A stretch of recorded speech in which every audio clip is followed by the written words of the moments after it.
and today I'm going to be discussing a pretty interesting topic. So right now I am recording in 100 FPS and the recording I'm going to put in my editing program is going to be 100 FPS.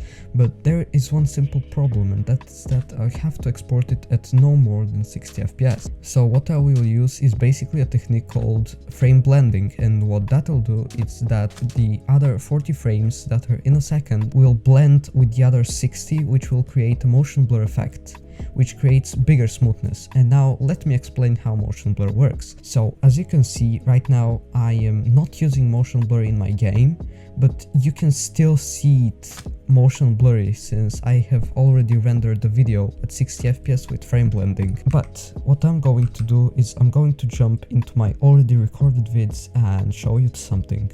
Okay, so as you can see, if we stop the footage at a certain time, we can see that the footage is just normal. It's just like a picture or like a screenshot I took of the game. But when I'm activating motion blur into the game settings, you can see that whenever I'm standing still, the picture is pretty blurry and you can almost see like a couple of pictures at once.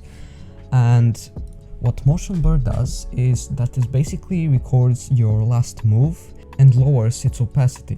So as you can see a couple of the hand movements I did before the new hand movement. This is literally like 3 pictures blended in together. We basically get an almost like high refresh rate experience, except it's not a high refresh rate experience. We just cram in those extra frames into one picture, which creates the smoothness effect.